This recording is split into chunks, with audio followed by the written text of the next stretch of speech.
Penjajahan Jepang di Pulau Jawa merupakan periode yang penuh dengan penderitaan dan perjuangan bagi rakyat Indonesia.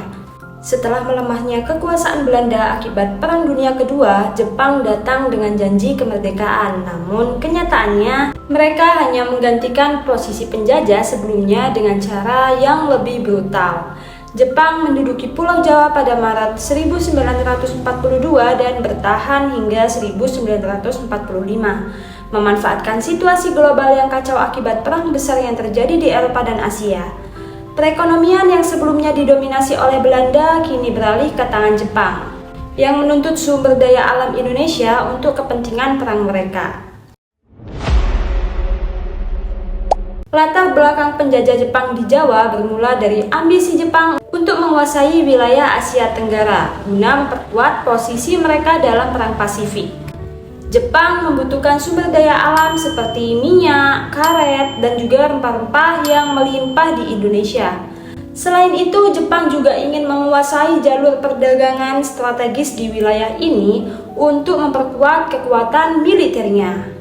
Namun, kedatangan Jepang yang awalnya disambut dengan harapan kemerdekaan ternyata membawa kesengsaraan bagi bangsa Indonesia. Penderitaan rakyat Jawa meningkat drastis dengan adanya kerja paksa Romusa, pemaksaan produksi pangan, dan eksploitasi sumber daya alam secara besar-besaran untuk mendukung kebutuhan perang Jepang.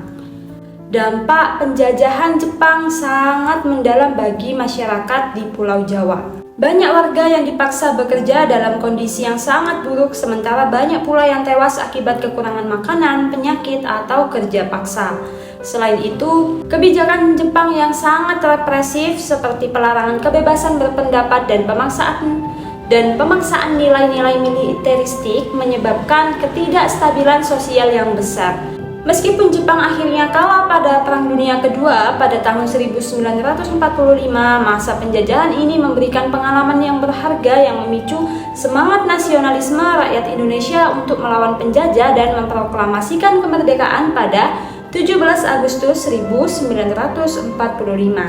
Penjajahan Jepang meskipun singkat meninggalkan bekas yang mendalam dalam perjalanan sejarah bangsa Indonesia. Terima kasih telah menonton video ini. Jangan lewatkan video pembelajaran sejarah selanjutnya untuk lebih mendalami perjalanan bangsa kita dalam menggali lebih banyak fakta menarik yang tak kalah penting. Sampai jumpa di video berikutnya dan pastikan kamu tetap semangat belajar sejarah.